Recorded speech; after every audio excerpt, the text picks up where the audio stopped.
Got you niggas spoiling movies. Yeah. Brandon Collins, that's me. And Justin Brown for your movie needs. Medium popcorn.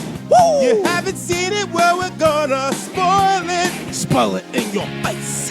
That's your warning. So if you get pissed, it's all your fault.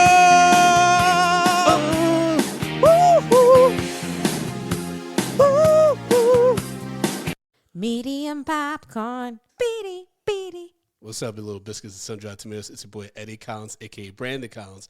And joining me, as you already heard her voice, the illustrious Tatiana.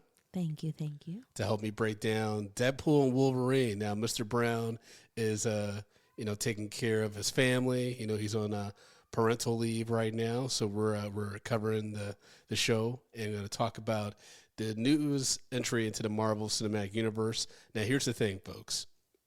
Niggas spoiling movies. We are going to spoil the hell out of this. We're spoiling it in your face. If you have not seen Deadpool and Wolverine, and you trust me, you do not want this stuff to be spoiled because there are some really fun surprises in this. So you're being warned, and it is what it is. If you keep going forward, if you get spoiled, it's all your fault. Don't Instagram me. Don't leave us messages. Don't do it. Well, they should leave us messages if they like the show. And they like but the complaining about us spoiling it. Oh, yeah. Don't do that. Don't be weird. But yes, okay, so we're talking about Deadpool's entry into the MCU. This is the 34th movie, by the way, in the MCU, which is pretty wild. We're that far along. We're going to loosely say it's the 34th entry into the MCU because it actually... It's the film, not including the TV shows and stuff. Well, I think also, too, it really wasn't part of the MCU plan. It just casually stumbled in. Because they purchased 20th Century Fox, and so they got the rights to... all the X-Men and all that stuff. Yeah, so let's not give them all this this is so creative. I think they were able to tie it in creatively, but It wasn't part of the plan. No.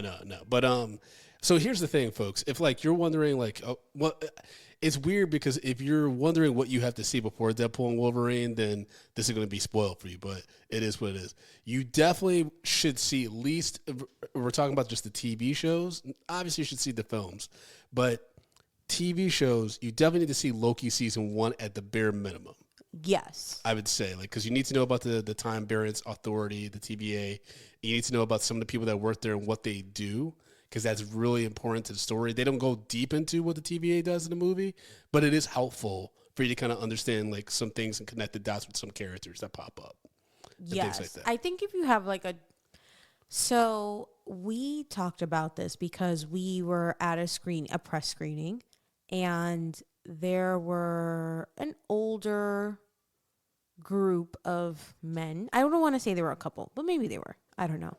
Long story short, they had no idea what the fuck was going on. Yeah. And the whole movie, all I heard was, what? Huh? Why does that make sense? Why does that make sense? Yeah. I'm just so confused. So this is not a thing that you can go into completely oblivious. However, if you have seen the older, I would say more original let's just cut to the chase. Comic book movies. The easiest thing, because we already said that we're going to spoil the hell out of it. If you've been keeping up with comic book movies since 1997 when Blade came out, there's a lot of cool payoffs for this.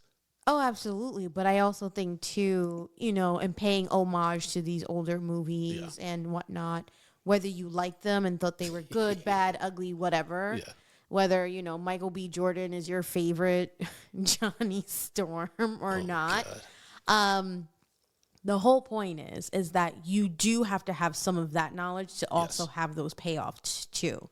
So it's not necessarily all about the MCU. No, it's very. Except for Happy Hogan at the beginning when Deadpool tries to use his ability to time travel. That's from Deadpool 2. They try to pitch himself for the Avengers. That's really the only person from the MCU directly besides the actress Wunmi Mosaku, who was in Loki seasons 1 and 2 as one of the people who works at the TVA. Mm-hmm. And so, there are some I would say that's the biggest character from like from Loki that you should be familiar with. But again, having some knowledge of the TBA is definitely helpful. But I'd say, like I mentioned, Blade, the Fantastic Four movies with Chris Evans, Jessica Alba, obviously the old X-Men movies with Hugh Jackman, like a lot of stuff. Like if you've just been a fucking comic book movie nerd for years, and even like dug into the comic book movie news, because here's the thing, folks. It was in development hell for a long time, never came to pass, which was Channing Tatum as Gambit. And just Channing Tatum trying to pull off a Creole accent always like tickled me for some reason. Like I'm actually going to use that phrase. It tickled me. Like I just would laugh to myself thinking about how insane that is, because there's no way he could pull that off. He is in this movie as Gambit, and it's one of the funniest things I've ever seen in my life. Like I'm like still thinking about it, because it's so crazy. And then they gave him crazy dialogue. He's unhinged. Well, to be fair, Gambit as a character has always had crazy dialogue.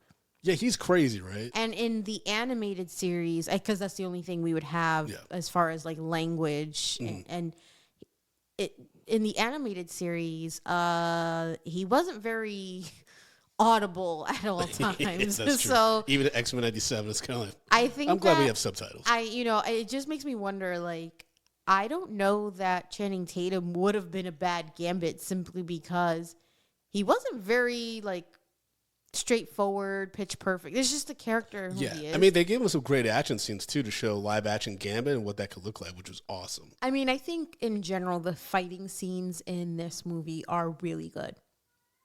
Really good. And I in particular really enjoy blood and gore and guts and whatnot. And this is not a kid's movie. Not by at any all. means. I forgot it was a Marvel movie for a lot of it. Yeah, like, it was surprising. it was really violent. There was jokes about it's Deadpool, right? So all the sexual innuendo jokes. a lot of covert or not, or like just overtly just telling you exactly what it's supposed to be. pegging, blowjob jokes. Necrophilia, like all kinds of. Coke, drugs, like Lots of cocaine jokes, which is hilarious. And then, I mean, because we literally open with, okay, so apparently our Deadpool that we know from the 20th Century Fox movies is in the same universe as the movie Logan. Yes. Because it opens with him digging up Logan's body from the movie Logan and literally talking to this adamantium, like corpse. Adamantium. You know I can't speak. And then TVA agents come, and then of course NSYNC Bye Bye Bye kicks in. How is that? Of course, that's not a natural progression. I don't know. It just made sense to me. And but I also think it's just nostalgic for the audience it's made for. It's just fun. It's just fun. You just get to see Deadpool. I mean, they open up immediately with like how bloody it's going to be, because he fucking destroys these people with the Wolverine skull. I was like, oh, that's how we're starting. Okay, like it was incredibly violent. And then, like, of course, we do a flashback as to how he got into the situation. So basically, in his universe, he's like quit being Deadpool. He's a used car salesman with the guy Peter from Deadpool 2, played by Rob Delaney, which has a really weird payoff in the third act, like that character's inclusion. It's also Wade's birthday, and he's just not feeling great because he and Vanessa are no longer together. Played by Marina Barakin, who, folks, if you don't know, in real life, she's married to Ryan Atwood, a.k.a. Ben McKenzie, who I've met twice at South by Southwest. Yeah, I mean, OC, baby. Your hard-on for Ryan Atwood is really Well, it's odd. the OC. I have a hard-on for the whole cast. I don't know what it is. It's weird. Morena is in the credits, like, after Jon Favreau, which really bothers me. Oh, interesting. Because he's just there for like maybe 5 minutes, and yeah, but I think Jon Favreau has a lot of I can see the agents and stuff working out the billing and shit like that, because he basically helped create the MCU. No, did he? I mean, okay. Iron Man, like, yeah, if it's him, he's the one who pushed for Robert Downey Jr. And who knows what the MCU would have been like. And what does that have to do with the film that Morena is actually in? I know. It's just, I'm talking about credits and all the Hollywood bullshit that goes into and stuff. But yeah, so Wade is like he's kind of depressed, and he's got this weird, he's wearing the toupee. He's like, no one notices, and everyone notices. And And then there's a knock at the door after he does his little wish. We don't even know what he wished for, by the way. We never learn what he wished for. It doesn't matter, I guess, but I feel like he definitely did, but this movie is so batshit crazy. You just forget. there's so many jokes and like it's a lot. They fit a lot of jokes, and not all of them land, but a lot of jokes. It makes me wonder how much of them were written versus ad-libbed, because a lot of it is also, I mean, we know Deadpool for breaking the fourth wall, but some of it is a little too meta, and as far as like actual Ryan Reynolds jokes, Blake Lively jokes, like Hugh Jackman jokes, and you're just like, yeah, you're like, wait, what? Folks, they made a joke about Hugh Jackman's divorce, and like, we'll talk about another cameo. Like they did like a lot of inside baseball where you're like, if you know, you're like, damn like, yeah. like they let y'all say that about them. I'm like, okay. But then, so there's a knock at the door, and then it's these TVA agents that are here, there to pick up Deadpool, and basically he's like, he thinks this might be a gangbang, and he's like, let's go down the hallway and shit. Because he thinks they're strippers, like they hired them for his birthday. But then they take him to the TVA, and that's when Matthew McFadden from Succession plays Mr. Paradox. He basically talks about how he created this time ripper, and he took Deadpool out because his timeline's going to die. In theory, it should die in a few thousand years, but he's tired of he doesn't want to wait around to watch all these alternate universes perish, so he's speeding it up with the time ripper. And so he's basically like, you have set, like your world's going to end in 72 hours. I'm going to put you in the sacred timeline, which is the timeline we know for the MCU. 616. Yeah, right. So he's like, you can finally be an Avenger, which is bullshit. Like they're not going to let him. But I mean, probably for Secret Wars. But so then Wade is like, well, how can I stop this? And they're like, well, the anchor, right? There's like an anchor being that each timeline is associated with. And in this one, I forget the number. It's like 100419, something like that. Yeah. That number. It's Earth 10005. Oh, yeah, according to Wikipedia. Well, I just was about to say, I know I'm very wrong on that. It's just not 616. Yeah, it's not. Like the anchor is Wolverine, basically, and because Wolverine died in Logan. Well, yeah, so Logan is the anchor being for this particular timeline that Deadpool is the one that we know and love is in. Mm-hmm. So Deadpool convinces himself that all he has to do is dig up Logan, because that's how regeneration works, and Logan can't possibly be really dead. Yeah. And that's how we get that opening scene. But we also find him going through different timelines to try and replace his Logan with like another Wolverine from another timeline so he can save his timeline. And that is where we also get a good amount of variants, right? So variant is a name or word you're going to hear a lot, especially if you're not familiar with the Loki show. But it was actually I thought it was pretty funny to see all of these variants of Wolverine. Yep, we get a Henry Cavill, which has been a fan casting of Wolverine. They were calling it. Yeah, we finally see that. It's really quick, folks. It's like, I'm talking like less than 10 seconds. We get a small Wolverine played by Short King. Yeah, played by Hugh Jackman, like his face on a little person, which was wild. Then there's just like very aggressive, feral almost Wolverines that just murder Deadpool as soon as he tries to talk to them, basically. Yeah. And then he stumbles on one who's drunk at a bar, and he's basically like, "You're the one you're gonna come with me." And it's like apparently it's the worst Wolverine in all the universes. We find out later why that's the case. But basically, this Wolverine's an alcoholic.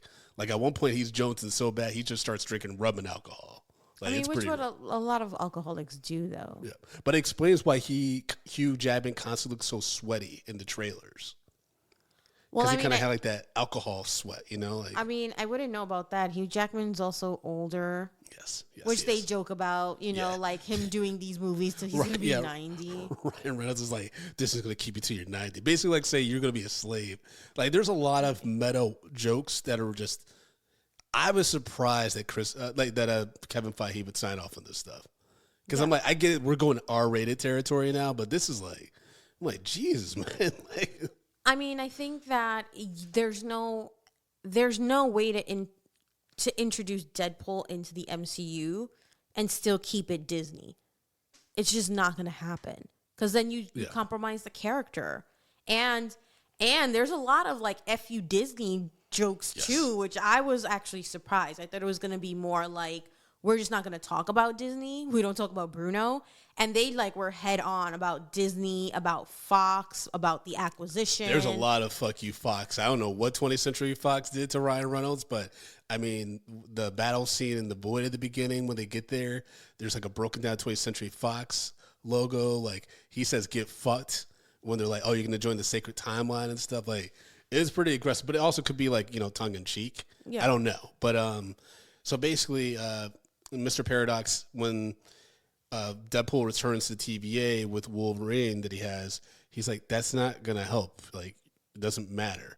He's like, you're an idiot if you really thought that was going to make a difference. And so basically he prunes Deadpool and Wolverine, sends them to the Void, which is why it's important to watch Loki season 1, so you kind of know what the Void is. So basically, we got enough time. Yeah, when you get pruned to the TVA, they send you to the place called the Void, where basically you're like with a bunch of different variants and shit. It's like the Wild West. It's this huge. We see a different side of the Void than you see in Loki. But in Loki, for instance, right, he gets sent to the Void at one point, and he meets a bunch of variants of himself. Like, there's an alligator Loki.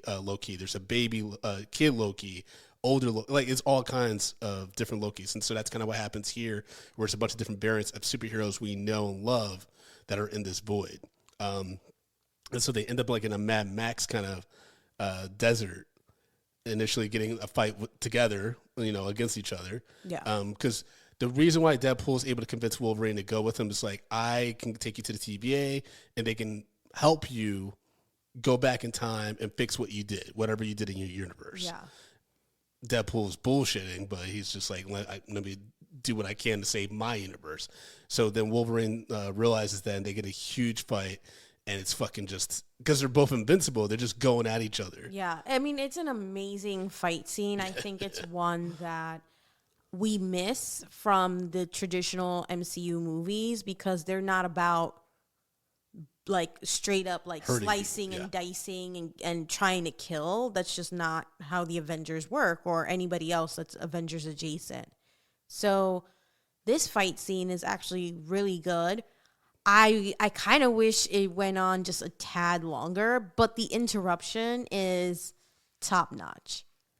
Yeah, I mean, they get interrupted basically by like it kind of is the 20th Century Fox X-Men villains. Mm-hmm. It's like Toad. I don't think it's played by Ray Park though. But the Sabretooth, the original Sabretooth, Pyro, played by Aaron Stanford, who has a bigger role than I thought he would. And Taylor Mane is back as Sabretooth from the first X-Men. And so they have what seems like it's going to be a big showdown between Wolverine and Sabretooth, but then now Wolverine just decapitates that motherfucker. It's real quick, which was hilarious. And then we didn't even talk about Chris Evans shows up. And Chris Evans is in the Void. In the Void. And he's wearing like a cloak, right? He's like got a hoodie on. He mysteriously drops down. He pulled the hoodie down. It's Chris Evans. The theater lost their fucking minds, right? And then Chris Evans like gears up. And he starts cursing. And Deadpool is like pretty much expressing how he has a hard-on. And because he loves Captain America. We learned that. He loves Captain America, and he wants to be an Avenger. He wants to be an Avenger. He loves Captain America. In the TVA, they showed footage of Captain America, which Deadpool like salutes. And then they show a random picture of Thor crying over Deadpool's body. And then like they never address it, but throughout the whole movie after that, Deadpool's like, why was Thor crying? So he's like getting like his rocks off. Yes. And right where you assume is going to be a showdown between Wolverine, Deadpool, and Captain America against these sort of like Mad Max, villains, wild X-Men villains, Captain America says, "Flame on." Yes, he's about to say it, Avengers, and he's like, "Flame on," and then he shoots in the sky. And then you realize that it's a Fantastic Four reference, and Chris Evans is playing Johnny Storm, which I think is probably the smartest. It is really good. Smartest fake out they could have ever done. It was really funny, and then the I audience lost their I minds. was laughing about it this morning. And the audience loses their mind. So Johnny Storm tries to do his like flame thrower thing at Pyro, but of course Pyro can control fire, so he immediately fizzes out. Johnny Storm, and then he drops like several times, like where he like broke his neck. I thought he was dead, but apparently he's still alive because when they go to Cassandra's bunker, that's a big giant man fucking statue or dead body. That was crazy. As Ant-Man. It's Ant-Man as Giant Man, yeah. Yeah, That's like, yeah. And it's his corpse. Yo, Ryan Reynolds said Paul Rudd finally aged. I was like, yo. Like, It is, I will so say crazy. that if I had to, there's a couple of things we're going to point out later, right? But that was actually, there was too much of these like meta real world jokes that actually took me out of the movie sometimes because I'm supposed to be in this fantasy, in this belief. And so when you're talking about Paul Rudd, you yourself, Ryan Reynolds, your wife, like your kids, Hugh Jackman as the real people that you are, it takes you out of threw you off a lot. This fantasy stuff, and you're just like, at least for me. So that's the type of stuff that I can see that turning off some people for sure. that really, breaking the fourth wall is one thing, but actually, there's so much to consume in this in all this whole MCU multiverse type nonsense, and now that we know there's variants and things of that nature, now we got to think about these real actors as well. I get it. Yeah. By the way, we didn't even talk about how Hugh Jackman, obviously it's in the trailers and everything like that. He's wearing the comic book accurate Wolverine outfit, and we learned that he's doing that because he didn't want to wear the outfit for a long time because Scott Summers kept pushing on him to be part of the quote unquote team. And then it sounds like everyone died. Yeah. So you And find he feels out guilty about as this movie progresses that this particular Wolverine, the reason why he's quote the worst Wolverine is because his X-Men were often constantly trying to include him as part of the team, and he just wanted everything but to be part of the team. So he was constantly leaving them, constantly just like getting drunk, doing his own thing. And the one time he came back home, he found all of the X-Men dead, and he couldn't do anything to change it. And so he wears his uniform, I think, out of respect and homage, but also regret. And he can't change. He literally cannot change anything about it. So he spends the rest of his time just drinking himself. Yeah. Silly, because he's clearly not going to die. Mm. Yeah. So we learned that. And so basically they're taking prisoner Deadpool and Wolverine and Johnny Storm to Cassandra Nova, who is Charles Xavier's twin sister. Yep. And the fucking... Man, she did some wild shit with people's heads. Like, it was freaky. It was a different meaning of finger banging. Yeah, she puts her fingers through like your head, and like you see fingers coming out people's nostrils and shit. And she's getting inside their mind. And this is outside of like her ability to like do telekinesis and shit like that. It was pretty visually. It was fucking crazy because you're just thinking about someone sticking their hand literally through your skull, but you're still alive. Yeah, and so it's pretty painful for the people who are experiencing it. And you learn a lot. I mean, you learn enough about Cassandra to understand why she's a villain. I don't know if she's like the big bad initially, but then she accepts her fate as the big bad. But you learn that her and Xavier were separated at birth because of the TVA. And the TVA take her and they just move her to the void up front. Yeah, because and this is comic book lore as well. Cassandra, like Charles and her share a womb, and Charles is already aware of how dangerous she can be, and he tries to kill her with her umbilical cord. And so she already before birth has beef against Charles and all the people he fucks with. And so the TVA then was like, you got to get the fuck. But then she's let her kind of do her own thing. Yeah, so she grows up without having. She grows up in the void, not having any influence on any, from anyone, good or bad. So she only knows the madness and the destruction that comes with living in the void and being raised in the void. And so all that's, understandably, like, I guess.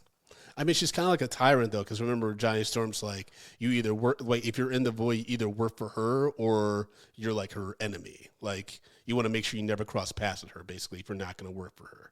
I mean, but there's also, I'm not saying I agree. I'm just saying I understand, because the void in and of itself doesn't have any structure.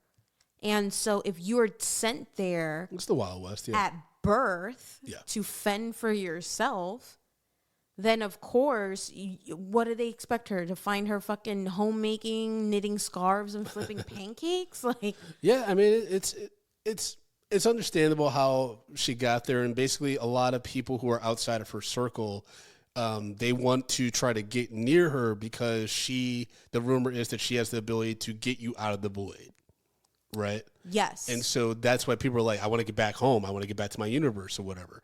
And so we'll talk about the people that Deadpool encounters eventually, but there is a quote unquote resistance, or there's others that Johnny Storm tells them about. Like, there's some people who are not with Cassandra who want to like get out of here. Or at least take her down so it could be Yeah. bearable, because they themselves don't really grasp why they are in the void either. It's just the TVA showed up, pruned them, and then they were just here. Yep. And so at Cassandra's place, that's when, like, she does a little exposition about her character and like what she's doing there. And then the storm cloud thing, what do they call that? Anoth? I can't remember what it's called, but it's this It's from Loki season yes, 1. this being that basically in the void, it comes by and like devours everything in its path. You basically have to get the fuck out of Dodge if you want to survive. So before that comes over at Cassandra's place, because she's actually really intrigued by Wolverine. She's like, I have plenty of Deadpools in the void. There's plenty of Deadpools. Like, we hate you guys. But she's like, Wolverines are very rare. And so she's very intrigued by Logan. But they're able to get off, I think, using, there was a boot off of, I want to say it was the Hulk Smasher or something like that they were able to use to fly out before the cloud came over the space. But anyways, they get away from Cassandra. And they land in the middle of fucking nowhere. And they meet another Deadpool that's played by Ryan Reynolds. And he's got like a man bun kind of thing going on. Yeah, like a very like Asian kind of samurai, but like very clean, very, I want to say he's also gay, but they don't say that part out loud. But He's very feminine, yes. yeah, there's like very feminine. Like, They call him Nice Pool, too. yeah, and then he has this ugly ass fucking dog. Yeah, you hated that dog. That I warmed up to the dog eventually. fuck that dog. I'm kicking him in the face. I warmed up to the dog when, they have the huge. So there, word is that there's a bunch of Deadpools in the void, and Nice Pool tells our Deadpool, if the other ones meet you, they're gonna want to kill you. Basically, I don't know if that means that he's Deadpool Prime or if they just like they're not gonna like you. Like, he immediately knows they're not gonna fuck with you. And so he gives them a Honda car, a Honda Odyssey. Yeah, that's right. Because This there's a thing has soliloquy such about Honda Odysseys and how stupid. Kias are superior. So And I was fucking just like, stupid. wait, what? yeah. And so they use that to drive across the void to try to get back to where Cassandra is. But then that's where it's revealed. And, they also stop and like at like this diner to try to get food, but they just find Spam and all this shit. And that's where we get a little bit more of Logan's backstory. But then when they're in the car, that's when Logan really discovers, oh, Deadpool's been bullshitting me. They get into this huge fight. Basically, it seems like for a day and a half or some shit. I mean, they have similar powers actually, right? So they have regeneration, and they're just kicking each other's ass. Eventually, I think They tire themselves out. the one thing that Wolverine just always has on Logan is the fact that Wolverine is Logan.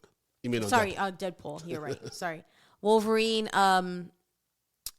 is not about the quips and so he's just about like kicking ass and taking names, where Deadpool is constantly being sarcastic and constantly saying some smart shit on top of the fighting. So Deadpool tires out pretty quickly. Well, I mean, in this scenario, they've been fighting all fucking day, so it's not as quick, but he's always the one to kind of like get caught up in something because he's like, all right, I'm done. Like, I have nothing to give, and that's the only reprieve we get. And then because of that, they wind up inadvertently getting kidnapped by this resistance group in the borderlands that they were looking for.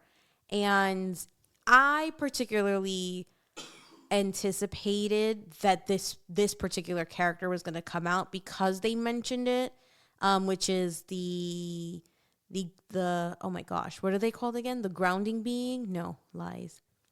The anchor. The anchor being in Deadpool's timeline is Logan. So Wolverine is asking, like, how did he die? Because to the best of Wolverine's knowledge, he can't die. He's been alive for over 200 years. And Deadpool explains that he pretty much sacrificed himself for X-23. And in this, like, resistance is where we get all of, like, the best cameos. I'm not gonna lie. I mean, obviously, Daphne Keane, who played X-23 in Logan, that was a great child performance. She's obviously older now, and she's revealed to be part of the Resistance, which I'm a bit bummed that the final trailer ruined that. I kind of wish the final trailer for Deadpool and Wolverine revealed her. Oh, did it? Yeah, and I kind of wish they hadn't. This is why you don't watch trailers. I know, especially now. Now I'm really kind of being like, fuck trailers. Sorry, John. Sorry, John Cantu. Shout out to my homie. It's because it's getting so spoilery now. But the other members of the Resistance were not spoiled. Well, one was because of casting for some reason, but Jennifer Garner shows up as Elektra from the Deadpool movies. Which I think is funny because they, they're just trying to figure out how they know each other. And Deadpool makes this joke, "Are you Wonder?" And then she's like, "Elektra," like before he cuts off like the whole Wonder Woman thing, which I think is pretty funny. And then we get Wesley Snipes. People lost their fucking minds. When he came out, I was like, oh my God. I was like, I mean, because there's a little bit of buildup and you see like the walk and you're like, get the fuck out of here. You're just like, no way. So the fact that they kept that so under wraps, I think is amazing. Yeah, it's awesome. And then last but not least, we get Channing Tatum as Gambit.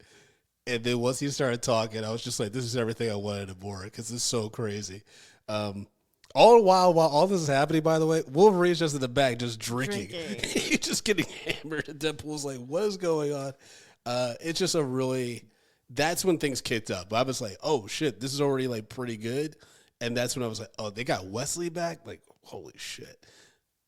No, it was a great, there's a inadvertent, I don't want to say inadvertent, but it's a covert Ben Affleck joke thrown in there. Yeah.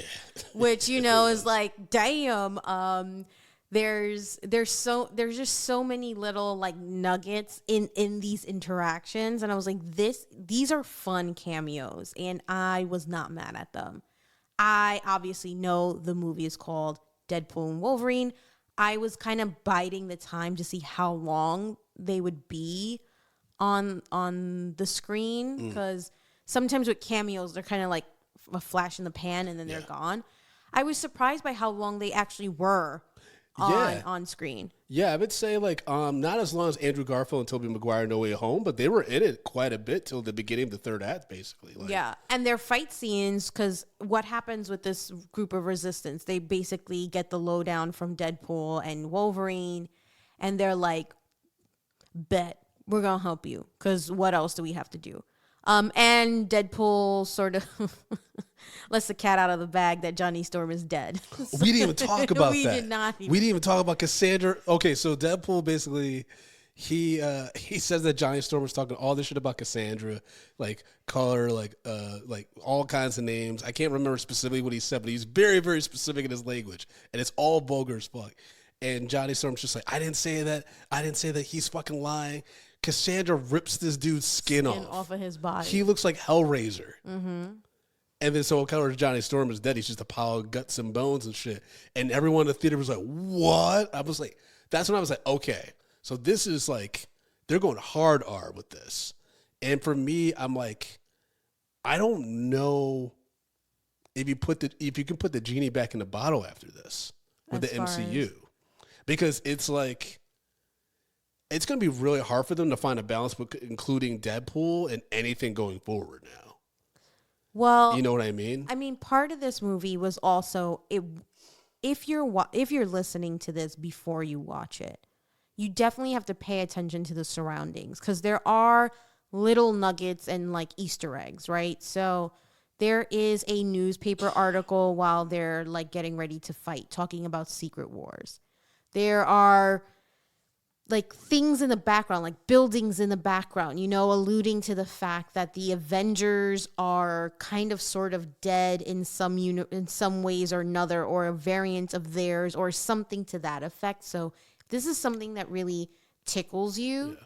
You have to pay attention to what's happening on the screens in the background, what's happening on the bus passing by, what's happening on the paper tumbling by you. I want to point out, we've actually seen 2 movies now in the MCU now where Ant-Man's alluded to have died in an alternate universe.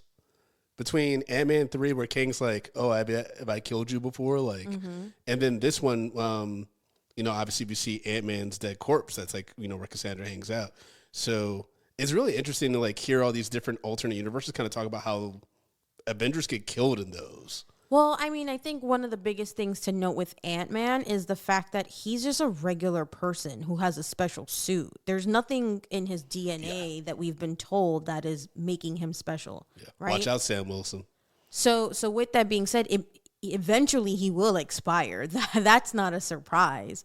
You know, where as far as the mutants are concerned, like these folks legitimately have a mutation. Yeah, they can regenerate sometimes. That causes them to A, B, C, D, E, F, G, right? Just take your pick. So I think that is, or they're gods, right? And so that's what you learn in something like watching Loki, right? Where you're like, oh, Loki is a god. And so Loki takes their place as a god. And that's how they're able to have longevity. Same with Thor. Like, doesn't mean that they can't die, but ultimately, like, if shit is copacetic, they're gonna live for way longer than any human would. Yeah. One more side before we get, you know, back to Deadpool and Wolverine.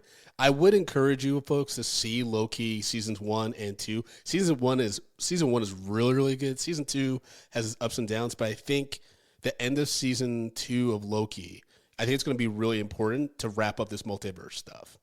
Yes. I think what they left us with, I'm like, there's no way they can't go back to this, basically, based on what Loki does in that, without spoiling. Yeah, and I mean, and this movie, too, with Deadpool, right, which is, regardless of what happens, right, so they wind up out of the void. So they convince Cassandra to help them. Yeah, because they after a really kick-ass fighting scene so with cool. everybody. Like, everyone has a great moment. Like there's X-23. there's not enough words to explain it. You have to just see it. Elektra does her thing, but Blade, he even gets to say, like, some motherfucker's still trying to ice skate uphill. And, like, also, Wesley has a moment where he breaks the fourth wall and says there's only one Blade. He's like, there's only ever going to be one Blade. And for me, I'm like, so are we getting the Mahershala movie still? Like, I don't think so. The way he said that was so definitive. I'm like, are you gonna be are you gonna be Blade like Hugh Jackman? Like, what's going on here? Because isn't it, what is it, the end of Eternals or something like that? That's when they hinted, yeah, like Mahershala had a voice. That they hinted, but then they basically said Eternals isn't going to move forward. Yeah, they announced Blade 5 years ago. I don't know what the fuck, but I get it. They're trying to make sure it's great. All power to you, but if you've gone through multiple directors and writers, people starting to get nervous. But I mean, Mahershala is also getting older. Like, he can't, you know. I mean, but Wesley was doing his thing. He had the little white goatee and things like that. I mean, but what else has he got on the docket? I mean, he still does stuff here and there. You know, I want him to do more comedies, though. Yeah, I mean, he's also getting old. Yes, yeah. But, he got some great moments to shine. Obviously, Channing Tatum, like we said. Besides, he has an insane moment of dialogue where he talked about his daddy coming in his mama and stuff like. And y'all think I'm being facetious, though he literally uses those words. It's crazy, but I knew Channing Tatum might be, and I told you this. Yeah. Because I saw Fall Guy, which is directed by Sean Levy, stars Ryan Reynolds. Channing Tatum has a great random cameo in that. I'm like, okay. If Channing Tatum fucks with them and they're doing this movie, he wanted to be Gambit. That made sense. So it was just such a great, like, I didn't know for sure that he would be in it, but it was such a great surprise. And he got to do some really cool action moments with the cards and the stick. and I was just like, okay, like I'm excited for mutants in MCU now. Yeah. To finally see it done right. I mean, I don't want to say finally see it done right because some of these last Disney MCU things haven't been top notch. That's fair. I also think it's getting exhaustive, right? And I think this movie kind of proves that I kind of want to like talk a little bit before I go into my theories because I think that's more leading up to us wrapping up, right? Which is the internet, while we all love it, is doing us a bit of a disservice by leaking or spoiling or this or that and like the rumor mills because there were so many things that we saw online, right? So you were upset because you read something about James Marsden being in it. Yeah. Unless there's different versions of this movie floating out there. There could be some cameos that were cut for sure, but I heard stuff about Halle Berry. There was just so much happening. There was even so we has the James Marsden. We knew the X-Men were definitely going to be probably like a bigger part in this. I'd heard Jessica Alba maybe ? Michael Chiklis as the Thing back and stuff like that. Yeah. Yeah, there was just Chris Evans was the only one I didn't hear about, which is what made that so great. But I mean, I think again it was a great fake out, but also I think hilarious in the timing, and also you can't help but see Captain America when you hear him dropping "fuck." You're like, my Captain America doesn't curse. So wild. Yeah. Anyways, so I would say that yes, we are spoiling it, but we gave you the heads up. But definitely go into this not thinking of it could have, should have, would have been better with these cameos. Like, definitely just take these cameos and the storyline for what it is. Yeah, and I think because it's not an Avengers movie. Yep. It's not a Spider-Man No Way Home. And I think that with respect to the Deadpool character and that particular comic book, it's different, and you have to respect that. And I think the murmurs I heard from the press group we were with were very much like, I don't know if this is really my favorite. And I'm like, it's a fucking Deadpool movie. This if you wanted another Captain America, this was not the movie for you. Yeah, I mean, like we talked about this off mic. Like, I'm happy with the amount of cameos we got. We got enough of like something different. And return, like seeing Wesley as Blade again is just, and knowing the history between Ryan Reynolds and him making Blade 3, like that just brought a smile to my face. And then they kind of also allude to in a joke, which I was like, what? As much as I find this entertaining, like don't do this to me. Yeah, and then Channing Tatum realized as Gambit, like I loved it. But to the fight, so Wolverine and Deadpool getting fucked up by Cassandra, and the whole objective was to try to get the Juggernaut's helmet, because that's the way that they could block Cassandra from using her. Yeah, in the Void, Cassandra has killed Magneto plenty of times, and she's destroyed his helmet. And they've established... Deadpool's like, can we get Magneto? And they're like, he's dead. Like, all the Magnetos that are dead. And she's melted down all of their helmets because that's the only thing that can keep her in line, is this helmet. They're like, the only thing that's similar is the Juggernaut's helmet, which she has a Juggernaut on her team. Yep. So they they're able to get Juggernaut's helmet on her head, but before Deadpool or Wolverine could kill her, Pyro actually kills her because it's like he has some weird kind of Cypher Matrix deal with Mr. Paradox where it's like, I'll get you out the void if you kill Cassandra. It gets a little messy. I'm not going to lie. This sort of like double agent, because Cassandra knows she's in the void because the TVA has her there, and she actually knows that she can get out of the void. Yeah, she has carte blanche still. She chooses to stay there. Yep. So she's very much like, I thought we had an arrangement. Why are you trying to take me out? Like, these Deadpool and Wolverine Jokers were clearly just an outlier in this grand scheme of things. So that does get a little bit messy. And then you find out that she's also killed a Doctor Strange, or several, for all we know. And so that's how she's able to get Deadpool and Wolverine out of the void and into their actual, Deadpool's timeline. Yep. And so they jump through. And then the monster cloud thing comes through. And I was like, wait, the Elektra, Gambit, and Blade just die? We don't know. We don't know, because X-23 pops up at the end. Yeah. She's in this world. Yeah, she's in the Deadpool world at the end, but we'll get to that. So then Deadpool and Wolverine pop up in the universe, and then basically Cassandra decides, like you said, like because the TVA kind of fucked up the deal, she's like, you know what, fuck it. Because there's a quick line in like the first act where it's like, we better, like, you know, Cassandra's never tried to get out the void or something like that. Yeah, we're lucky. We're lucky, yeah. So then she's like, fuck it. And then she learns about the Time Ripper. She's like, oh, I'm gonna fuck up everything now. Basically, and she gets inside of Mr. Paradox's head. That was such a wild graphic. And basically, she learns how to use the machine. And so she basically is about to destroy all the universes. And the way to distract Wolverine and Deadpool is by sending all the Deadpools from the void to come after them. And that's when we get this great action sequence on the street with all the Deadpools versus Deadpool and Wolverine to the Madonna Like a Prayer. And it was you beautiful. have such a hard-on for this. I love that song. I mean, I love the song too, but like we don't have to tell them the soundtrack. I don't know. I mean, the soundtrack was good on this movie. Yeah, because it's nostalgic for millennials. I'm a sucker. There was a really funny part. I know you hated the dog pool. I know you did not like, but when the dog pool pops up and then they're all trying to shoot at. Okay, so Nice Pool is the one that owns dog pool. And he pops up, and basically Deadpool uses him as a fucking human shield and just tortures. You gotta watch the sequence. It's like hard to explain the joke, but it's just so fucked up. It's really disturbing. And then so basically all the Deadpools are trying to kill our Deadpool. Wolverine walks with Deadpool in his arms, and they stop. They're like, "Oh, we're not gonna kill the cute puppy." Yeah, we're not gonna kill the dog. Wolverine just walks by them, just like with the dog in his arm. It was such a funny communal experience in the theater. Like people just like, this movie's so fucking crazy. It's balls to the wall, and that's exactly what Deadpool is. He's super unapologetic. He just knows he's an ass. He's a wise ass. He has a mouth. They even talk about that iteration where Ryan Reynolds was playing Deadpool, where they sewed his mouth up, and he was like, "We don't talk about that." It was fun. It was a lot of fun. Who do you think played Lady Deadpool?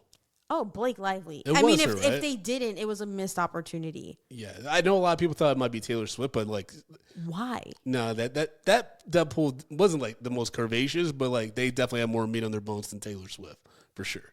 But it sounded like Blake Lively. The blonde ponytail. It sounded a lot like Blake Lively. It could have just been them trying to show her off because wasn't she also pregnant? So maybe that was the intention. Who knows? I mean, why can't the whole family eat? Exactly. There's a floating head Deadpool. There's a baby Deadpool. There's a kid Deadpool. There's all kinds of the kid Deadpool started swearing. I was like, yo, they don't get, this movie's wild. And it's a really bloody fight scene.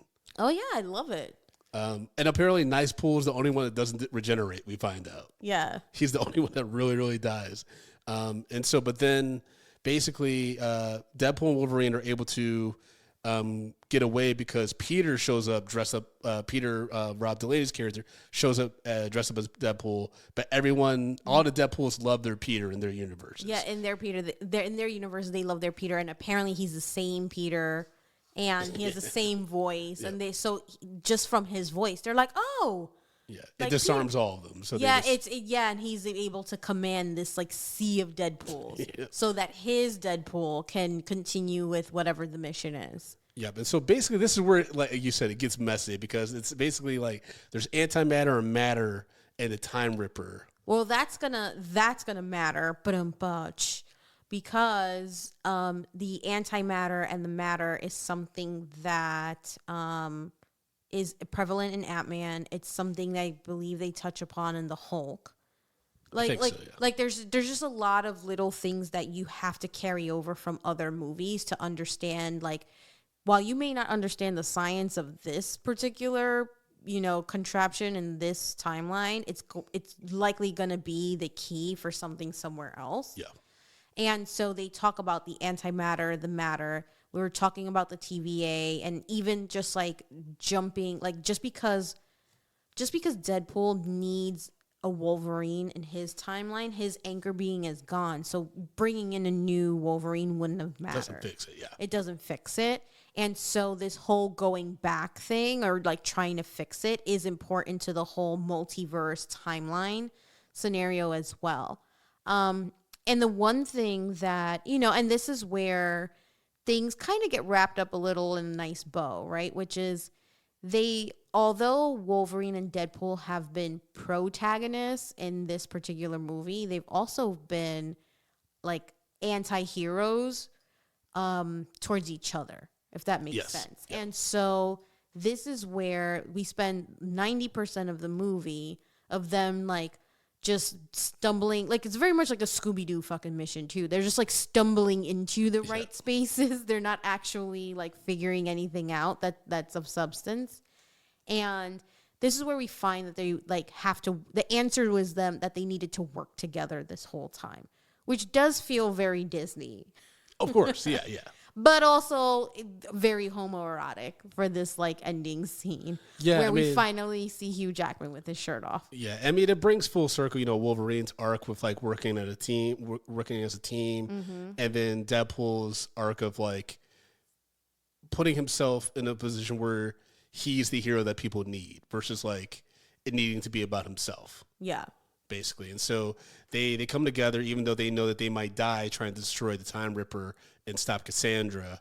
But they're both like, we regenerate though. Then Mr. Paradox is like, it doesn't matter. Like, you're going to die. Well, that's the whole matter, antimatter thing, which is why when Deadpool goes in to do it all by himself. Yeah, it's like a little Armageddon moment. Yeah, it really was. I was actually expecting them to play the Aerosmith song. I thought that was going to happen too. And it doesn't. I think it's a fake out, but like did they get the rights maybe? I wonder. I thought that was going to happen. But there's something about like, I don't know if it's like a faint, like the beginning, like the I could stay away. Yeah. Like, I think it's like the instrumental. They don't use I don't know what it was because it felt appropriate because it's very slow motion. Yep.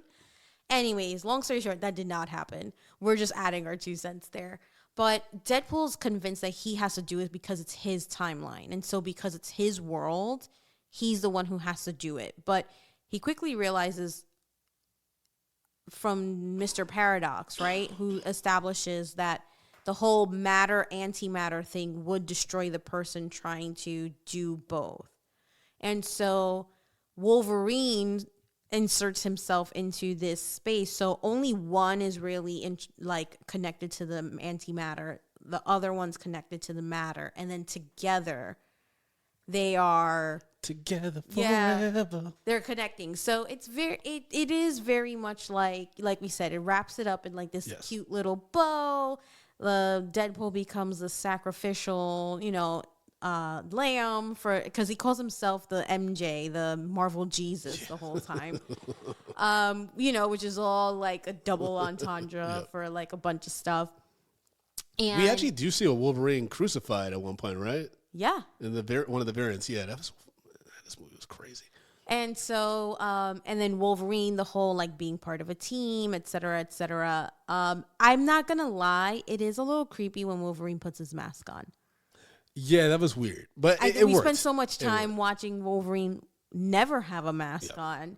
It's just like, oh shit, when he finally does put it on, we're like, ugh. But then the fucking popcorn bucket makes so much sense once he has the mask That's on. right, folks. We got the Wolverine popcorn bucket. It's fucking crazy and really heavy, actually. I got to give Hugh Jackman his flowers, though, because compared to a lot of the other superhero actors, especially in the MCU, I would say, they hide behind, masks and stunt people and stuff. And he really has to be, like, because he hasn't done the mask, it's been him. Like, obviously, he's not doing all the stunts and stuff, but he's the one who's got to have his face on camera. Just before they had the kind of technology where they could just put it on whatever. Like, so I do want to give him kudos for doing this role since I was in middle school. Like, and he's still bringing something new. Like, I still think Logan was his best performance as the character, but this was definitely like, it was a different kind of Wolverine. Like, he's angrier, he's more bitter. And he had a comic foil, which you don't have in the other Wolverine movies. So it was. He's a different Wolverine, so I think that allows him to have that range that he probably always wanted to have, right? But the Fox version is the one we got, and then Logan was a detractor from that, which is why I think we love Logan so much and his performance in it, because it is a different side of Wolverine. And so here you do get the more fun. Inadvertently, like the fun side, because he's not intentionally trying to be funny. No, it's just. not at all. It's just against the Deadpool character, who really sets it up for Wolverine to spike all like consistently.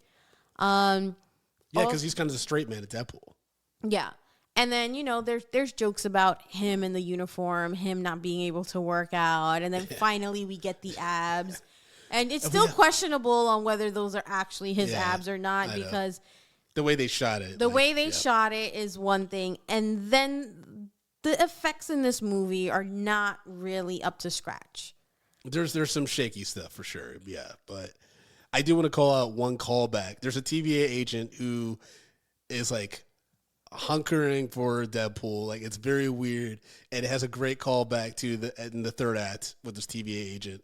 It's just, there's a lot of really silly things in this movie that just, I think it's what we needed. Like, given like the past month, I would say, just in society, just having some really silly and crazy, and like, yeah, there's some stakes, but not really. Yeah, I mean, but for this Deadpool, his universe was literally about to be destroyed, and to no real external factor other than his anchor being sacrificing himself. Right? There's no alien. There's no superhuman god. It's literally this one thing that changed the trajectory of this timeline. Yep. And so I think that, and so because of this, because of Deadpool's sacrifice, Deadpool now becomes the anchor being for his timeline. That's your theory, after what they did with destroying the Time Ripper and stuff. Yeah, because I know Hunter B-15, played again by Muni Musaku. She says whatever you two just did with the Time Ripper, that solidified this timeline. Yeah, like nothing's going to destroy the destruction of this timeline ceases currently, and it's intended to continue. Yeah. Which is going to be important, I think. Which is going to be important, which means that it shows, because previously the TVA was like, pruning because of bad variants or whatever, changing something so significantly. But in this case, this variant was able to anchor his own timeline. And it was because I understood it to be because of his sacrifice. Because there's some really important lines in this movie where he is, interestingly, I think this is where we're going to start hitting into like the things that are questionable and kind of like about the movie, because we get this application of Wade, aka Deadpool, applying for the Avengers in 616, right? Yes. So, but that's a 616 Deadpool. That's not the... No, that's our Deadpool. Remember, he's time traveling. That's why when the TVA first show up, when they take him to the TVA, he thinks he's in trouble for time hopping, like he started in Deadpool 2. Got it. So... That's where it's a little confusing. It is confusing because they don't establish. They just say Earth 616. And in theory, it makes it seem like Earth 616. It's like a different Deadpool than 1. I thought that too until we had that quick line at the TVA with Mr. Paradox, and then also based on the rules that were established in Loki, they would have taken him for that reason. Yeah. Actually, they probably would have put him in the Void for sure. Mm-hmm. But they, it is what it is. Like, right. This is a different TVA. So, okay. So there's that, right? So when he's interviewing with Happy, he's like, I really need this to get my girlfriend back. And Happy establishes you don't join the Avengers because you need it. You like the Avengers are the Avengers because people need them. And so that is where I found that line to not be such a throwaway line. And that's why towards the end where they're like, whatever you just did, like reestablishes this timeline, like it's good.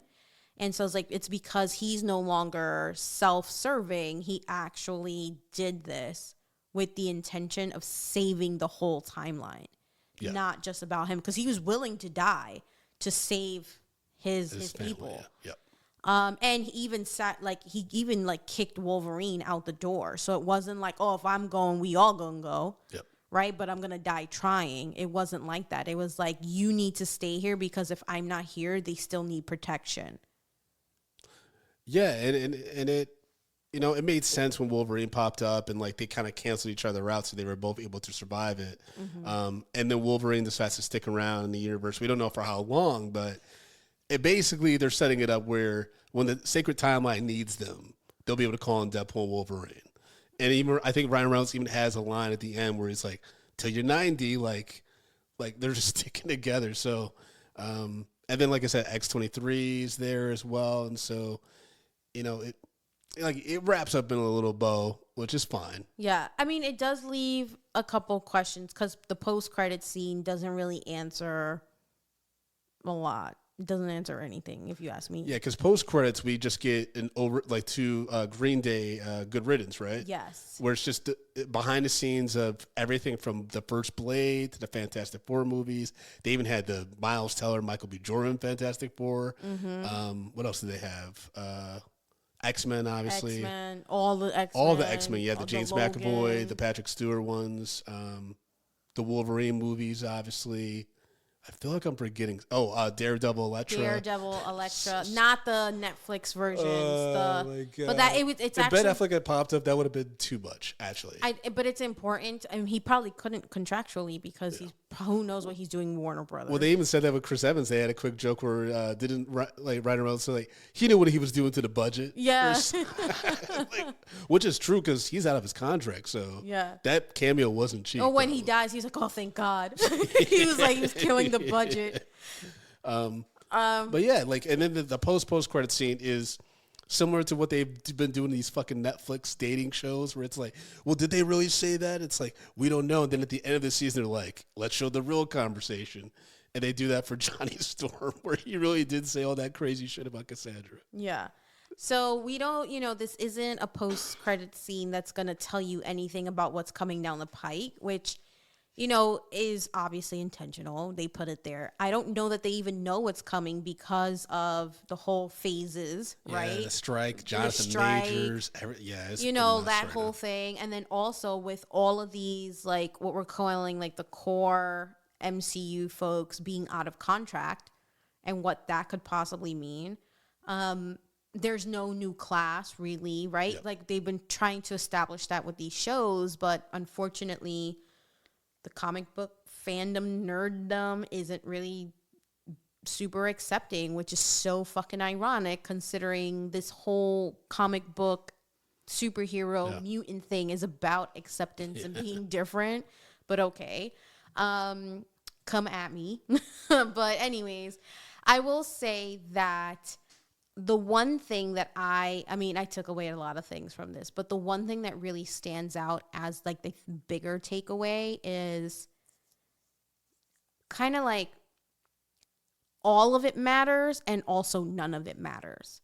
Like now that we have established that you can time jump, that there are multiverses or timelines, accept all of it as part of the canon. You don't get to cherry pick what's canon and what's not. It's just a different timeline. It's just a different universe. And that's what I think that's what they're doing for Secret Wars. Like, because they're setting it up where they can pull from everywhere. Mm-hmm. Anything that has a Marvel-esque character, even fucking the Morbius shit, they could probably pull in and make it work somehow.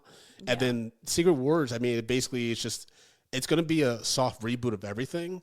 So, folks, if there's characters that you currently fuck with in MCU, they may not be around that long. Not just because the actors are getting older, but because it may not. The main thing they're clearly going towards is focusing strictly on mutants at some point. I mean, it just makes sense because I'm sorry, but I am over Avengers. It's fucking exhausting. It's a lot, yeah. It's just it would be nice to. It's almost like how I always have the whole like. Yes, we like Batman. Yes, we like Superman. But how many fucking Batmans and Supermans are we going to have? Like, that's why the MCU was so important when it was created. But in all respect, like, we got to give our flowers to Blade because without Blade, there is no MCU. 100%. And that is truly Wesley Snipes being like, yo, I want to do this vampire fucking movie who is badass. And then Marvel selling their rights and doing all that stuff, right? So to just even stay afloat, for it to be a thing that Disney does one day. So I would say, like, again, there has to be a passing of the torch, but not in the traditional Batman, Superman way where we just like reboot the same characters. Spider-Man's kind of getting in that space too, where we keep getting Peter Parkers. And I think that's why people love this like Miles Morales animated like Spider-Verse. I think they're definitely going to introduce Miles in the fourth one because Tom Holland, I think, is. Yeah. It's like you can give me all the money you want, but like I'm gonna be done with this. I mean, he also got the Zendaya on his side. They're trying to make some babies. I'm sure. That's wild. That like you have literally like one of the biggest stars on the planet, like at just like the secondary character in like one of your successful franchise. That's so wild to me. But yeah, I mean, like you're right. I think that this movie did what it needed to do, which is, and I guess we may as well just break down the rating system and we'll talk about our rating for it. So we rate movies on scales of popcorn, small, medium, large, XO for the exceptional. If a movie does not deserve a fresh bag of popcorn, it goes into stale popcorn pile, where we pile piles and piles of stale popcorn on it. So Tatiana, we watched Deadpool and Wolverine. What say you?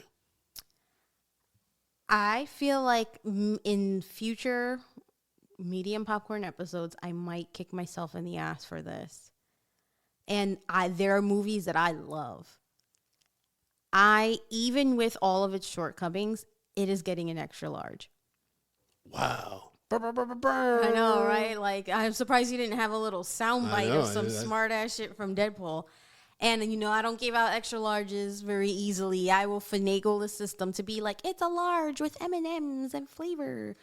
But I cannot wait to see this again. Same. Yeah. Like, and I cannot wait to and see it again and seeing like, what did I miss? What did I miss? What did I miss?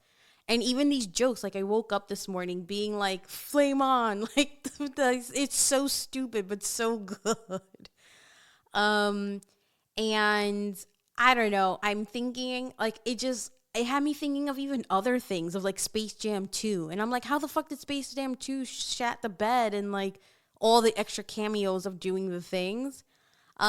So yeah, even with the shortcomings it had, it really did take me out when, the first joke about like real life, Ryan Reynolds, Hugh Jackman, okay.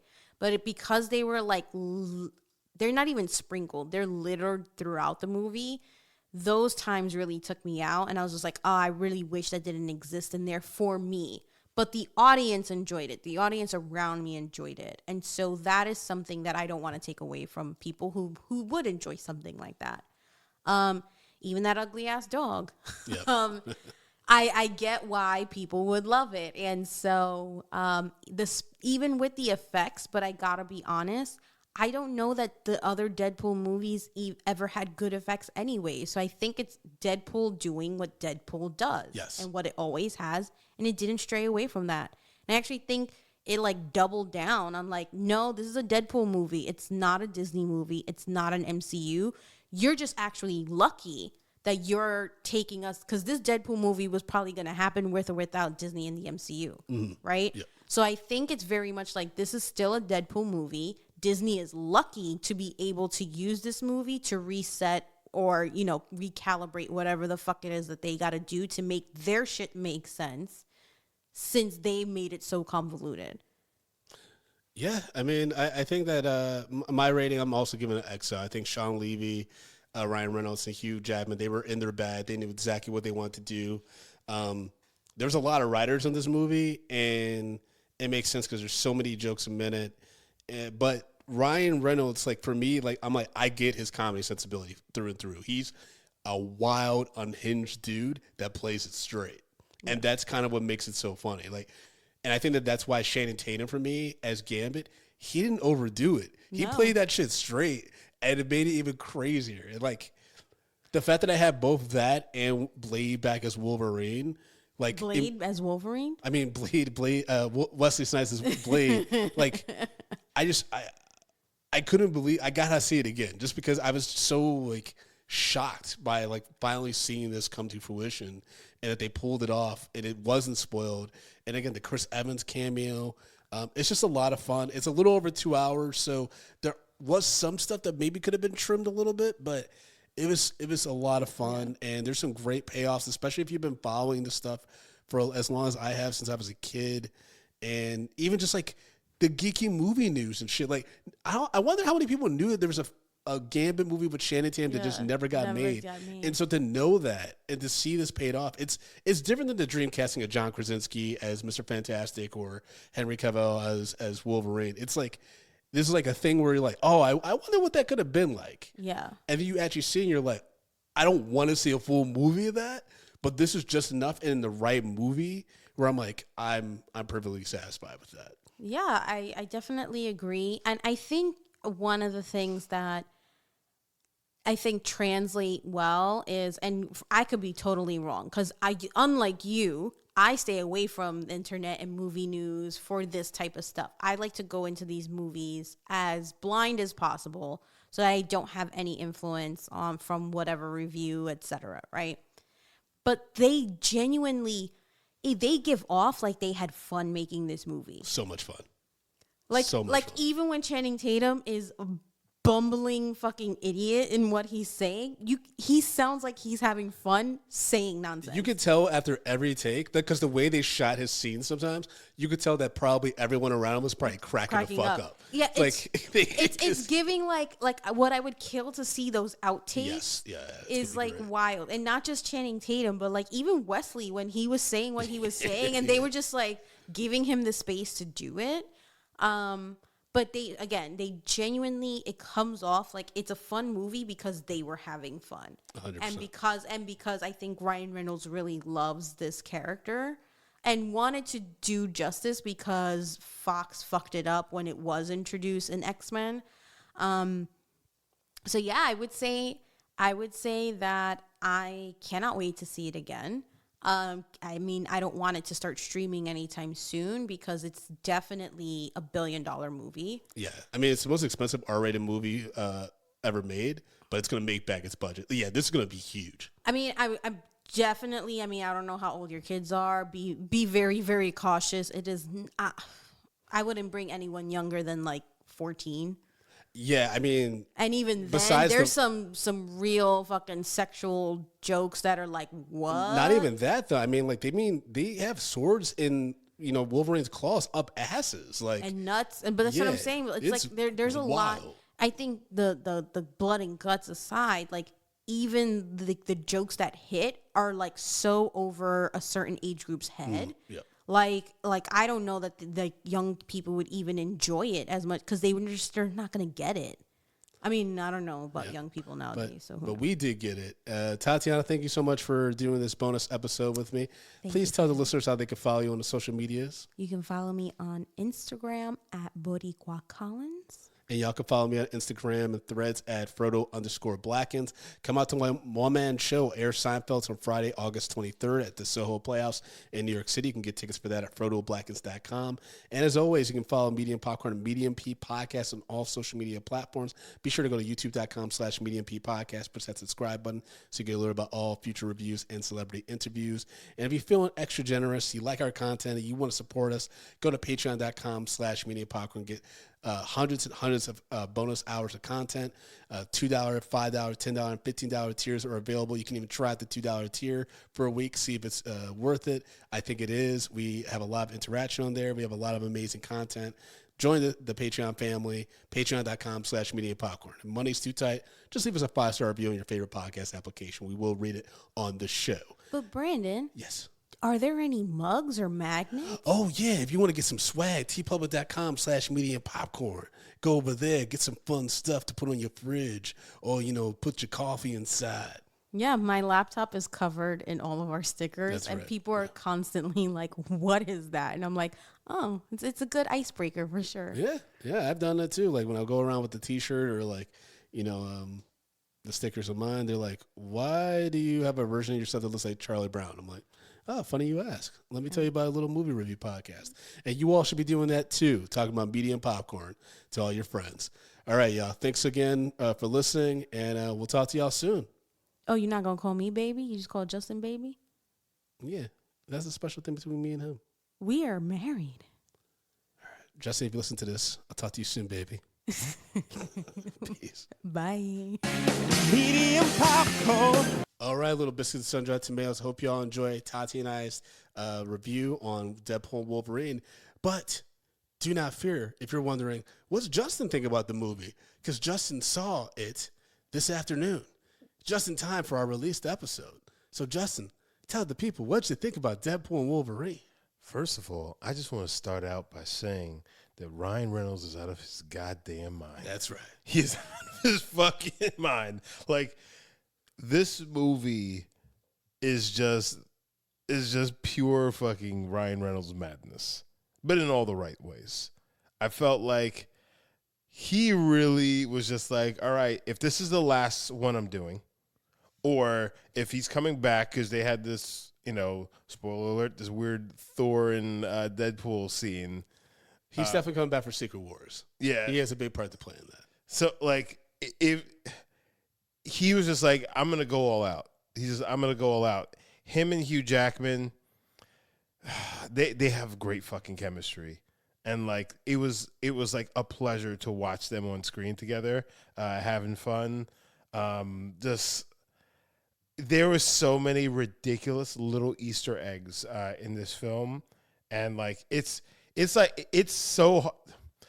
almost like watching somebody's fucking fever dream, but like it was the best fever dream that you could think of. Now I texted you because I saw a screening a few days ago and stuff, and I texted you and I said, "Hey, like, do everything you can to avoid spoilers," because there was stuff I was even surprised by. Yeah, that I was like, "That's what they did." And I want to hear your thoughts on what scene you think that is. But I texted you, I was like, "There are specific scenes that I know you, as someone that knowing like loves these movies, has seen all these movies, but also keeps up, with the comic book movie news because of the show and just your own interests and stuff like that."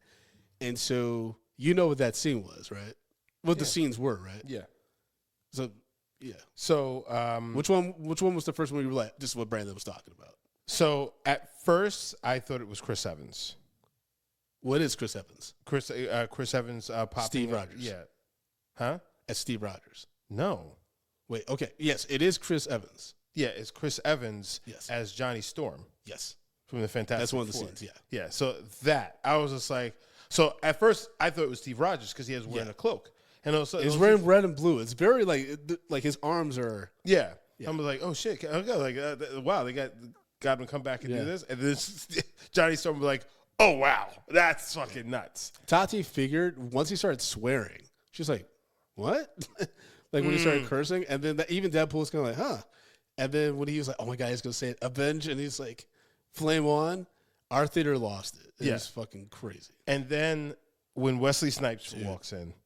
Everyone I started clapping. I don't do that shit. And I started fucking clapping. I didn't even because I heard whispers of it and I was like, I'm not going down that rabbit hole because that's just so crazy. Yeah. But then the more I thought about it, I'm like, to your point, if this is Ryan Reynolds' like third, maybe his final solo Deadpool movie, call in all your favors.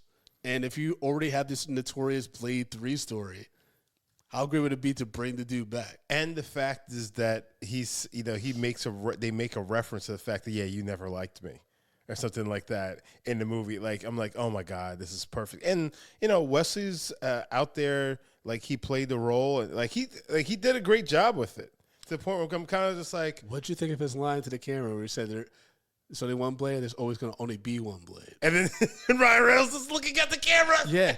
I was like, yo, like, are they, Tati and I are like, so are we not giving rehearsal? Because that's kind of a shot. That's kind of like, hey. No. I think. It felt kind of like, hey, I dare you to recast this.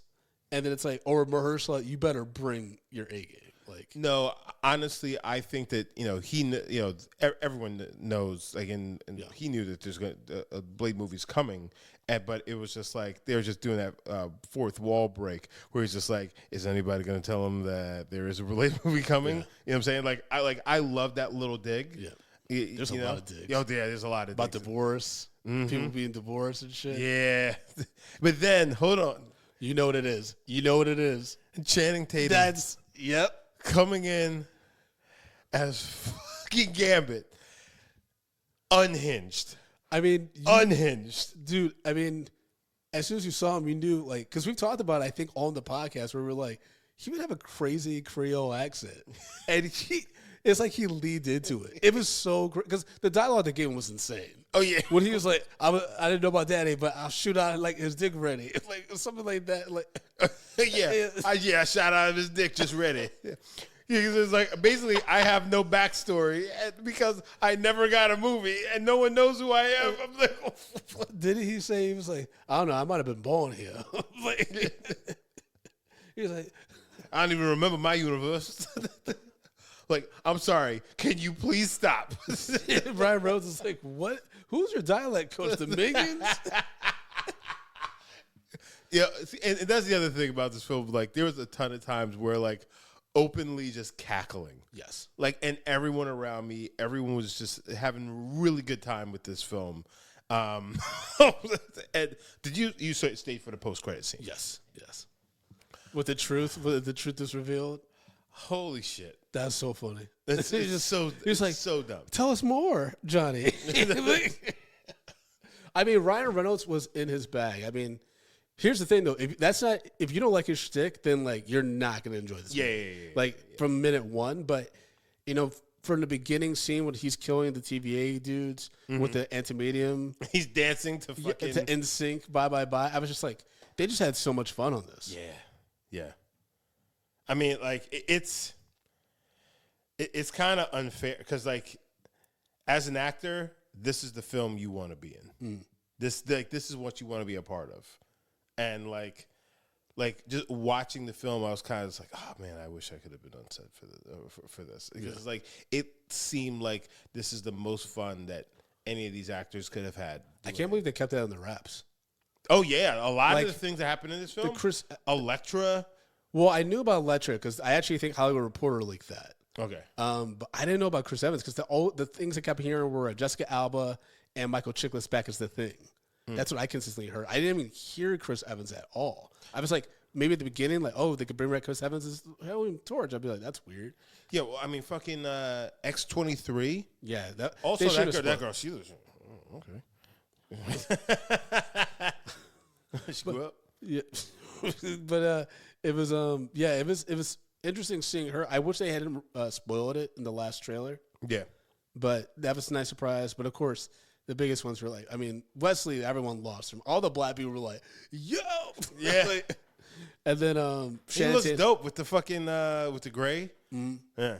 But Shannon Tatum, I think is like the plus side for him is that he's a well-known enough actor where people just see him as Gambit. They're like, that's wild. But people that know that he was supposed to have a Gambit movie, you're like, oh, this is fucking crazy.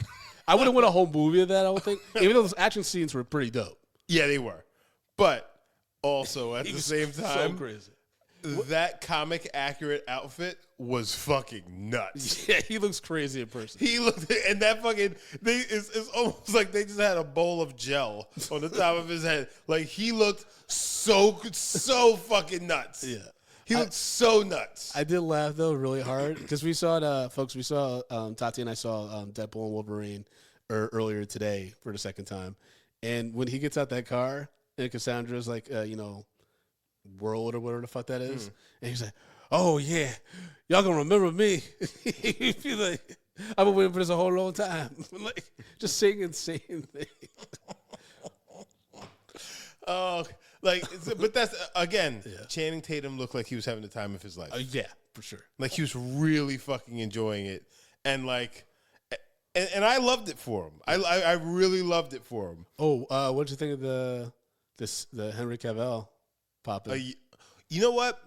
I didn't see the whole Wolverine variant thing, but they showed us some really cool Wolverine shits.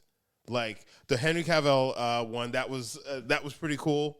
I mean, even though a part of me wishes that we got a Taylor Kitsch Gambit, a variant. Oh, maybe. Because it would have been perfect to make fun of him. I know. He just had no screen presence at all. But still. I mean, it would have been making fun of him, but still. I know. I mean, they gave me what I wanted. Like, no. I'm happy with what we got. That was like, to me, and this is like, obviously racially, this isn't the same, but that was like Robert Downey Jr. Tropic Thunder insane. Like, you know what I mean? That was like really crazy. Yes, it was. That's why I love it, because he played it straight, and he played it like, Gambit is fucking, his brain is scrambled. He's like, "Oh, you were drinking all my liquor." It's just like, You know, you ain't got no manners. You ain't got no manners coming in here drinking all my liquor. I mean, he didn't sound like a black pimp in New Orleans, but I mean, he might as well have, because he ain't got that swag. That's why. yeah. But all right, yeah. So the Wolverine variant, we got Old Man Logan. Yeah. We got like some like iconic X-Men, like Who used to fight cover the art. Hulk. Well, yeah. We almost got that one. Well, we did kind of get like With the tease outfit of and stuff, that. yeah. But we got the iconic Hulk, who I think it's like Wolverine is like he's like crucified. He's covered with all the skulls and whatnot. I can't remember what thing that was.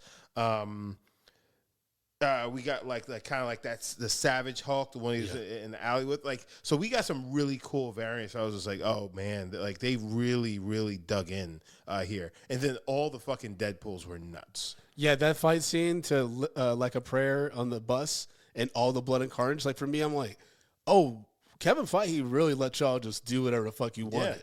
So you know that they asked Madonna. So Ryan Reynolds actually went to Madonna to ask for the rights to that song, because apparently that's like one of the harder ones to get. And Madonna gave them the go ahead, but she was just like, "But you should do this," and she gave them something to do for that scene. And they were like, and they loved it and they used it. I don't know exactly what it is. But like I for some reason I feel like it's kind of that crescendo, where it kind of where it the music kind of comes down a bit and then it pops back up when like they go off the screen when they get pushed. Yeah, and the bus and stuff, and it's blowing up with the blood and the No, it's before. Oh, okay. It's before that, before they get on the bus. Oh, when they're in the alley fighting them. Yeah. Well, no, coming down the street. Yeah. So like, also Hugh Jackman in the full suit. Yeah, it was fun. Yeah, that was fun. Even though they called them blowjob handles. Yeah, they said some vulgar stuff. That's why I'm like, when there was kids around, I'm like, nigga, like, yeah, like it's already bad the gunplay and like, I mean, they even have molestation jokes. Mm-hmm. Like someone says like it's big or something like that. He's like, or I want to show you something, and he's like, that's what Scoutmaster Johnny used to say to me. Also, dude, when he said, he's like, you say you made an educated wish. He's like, I'm the merc with the mouth. I'm not Jimmy the truth telling blah blah blah blowjob queen of Arkansas or some shit. And also he thanked that character, whoever the fuck the reference is, in the special things at the end. Did he? Yeah, it's insane. Like Ryan Reynolds was just fucking out of his mind. Yeah, he is. He really is. But it kind of is funny. No, I thought it was fucking hilarious. I think. So in the scales of popcorn, what would you give it? Man, this is an XL. Damn, we gave it XLs too. It's an XL. I mean, because it's also because this movie had a lot hanging on it, and the hype surrounded around this thing, and there's so many ways for this to fail. Yeah, and it delivered. And delivered and delivered, and it kept on delivering, and then beyond what anybody I was expecting from it. I thought that it was a real strong showing, and it still does leave a lot of questions. It's like, okay, what's Marvel doing next? With their properties, how does this fit into the big thing? But one thing is, it did leave it off as like, this is a swan song for the Fox universe. Yeah. So like, it's a love letter to that whole universe and everything. I mean, the post credit scene. Well, the mid credits scene. They did a lot of the behind the scenes from a lot of the Fox properties from back in the day. It was just like, so this is the end of Fox X-Men, and that whole Deadpool and everything. Which also Fantastic Four. So like. And that obviously has to end. It's done because all those properties are now under the Marvel umbrella. And I mean, they're all technically canon. Yeah, like that's what's cool about what they did with this one too. Mm-hmm. It's like they kind of made everything canon because it's all different universes and shit. Yeah. So it's like if you want it to all be connected somehow, and it possibly could be in Secret Wars. Yeah, cool. So like, and like I like the fact that they gave that finale but they didn't do it in a way of just like, hey, all that stuff is trash. Yeah. Even though there's a lot of trash there. But it's like, they kind of, they gave it its props, and it's just like, all right, and we're moving into something else. I mean, essentially the movie is about Deadpool moving into the MCU and how it's like, hey, you're coming with us, but everything else is being left behind. And he's just like, no, I can't do that. It's just like, because there are people there I love, and there are aspects of that that I love. So like, he's trying to find a balance between the two. So it's a very meta film, and I think that it was done in such a good way that paid homage to what came before, but it's also setting up to what's coming next. And like, and I also just the Blade and Wesley Snipes, Ryan Reynolds, like beef that they had, on shooting Blade Trinity rather, and like calling that out. It's just like, Ryan Reynolds, say what you want about him. It's like, oh, he doesn't really act. He's just himself. But like, he there's something about that guy where people love him enough to the point where it was like, of course I'll come and do that. Of course I'll make fun of myself. And Wesley Snipes not a guy who's known for being able to be, I'm going to make fun of myself and have fun. It's just like, there's something about Ryan Reynolds where he's pulling the best out of people. And like, love him or hate him, you have to respect the fact of what he brings to the table as a producer, and just a performer. Yeah, personally, like, I don't know the guy. I don't pay enough attention to tabloids to know, like, but like, to your point, obviously people like working with him at the very least, right?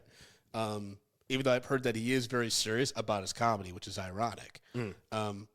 But I remember before the Deadpool footage leaked, quote unquote, because there's always that rumor that he and the guy who made it, they leaked it because the studio didn't want them to release it. Yeah. I remember reading that he did some movie that premiered at a film festival and it bombed. And he's like crying, like thinking, like, because he had been like in back-to-back bombs after the proposal. Wait, so he did what for? He did like some independent film that bombed at a film festival. And this is like after he's had several like movies that have bombed and not been critically well received since the proposal, right, with Sandra Bullock. Yeah. And he was like crying in the lounge. It was like one of those like, gossipy things, like Ryan Reynolds was seen crying after his recent failure or whatever. And then a year and a half later, he makes the Deadpool thing happen. And it's literally the character that allows him to really showcase his comedic chops. Yeah. The rest is history. And I mean, like, listen, I've been watching Ryan Reynolds for a long fucking time. Like, Two Guys, a Girl in the Pizza Place. Damn. Yeah. Fucking Van Wilder, like all shit Wilder. Like that. I mean, like, I think like Van Wilder's kind of like his breakout thing, but like Two Guys, Girls in the Pizza Place, like that was like ground roots. Ryan Reynolds, and like he's a very talented person, but like the more I see of him, the more I'm just like, I like watching this guy win, and I just like watching them work, and so like I'm happy. I'm actually very happy for not just the Fox universe that they got their swan song. I'm happy with Ryan Reynolds that this got to go off, and he had got to do it with one of his good friends and Hugh Jackman. I don't think that anybody who was in this film, I felt that everybody in this film really did themselves a service. They really did, and like even the villain being Nova. What you call it? Nova. Professor Xavier's sister. Yep. Sister. Like I thought, like overall, just great job by everyone, and I think that it's everybody that worked on this film should be just really fucking proud of what they put together, because like I knew I was prepared for this to be fun. But I didn't think that I would enjoy it this much. So, like, yeah. That's all I got. Like a prayer. Justin Brown, tell the people how they can follow you, bro. Guys, you can follow me at JBrownDidIt on all the socials. And remember, folks, patreon.com/mediapopcorn if you want to support the show. We have $2, $5, $10, $15 tiers. You can even try out the $2 tier for a few days, see if it's your cup of tea. Hopefully it is, or you sign up for an even bigger tier. just hundreds of hours of bonus content, and it all helps support the show when you sign up. So patreon.com/mediumpopcorn. All right, y'all. Hope you all enjoyed this bonus episode. Peace. Yeah. Can't believe they brought back Blade. Yeah, man.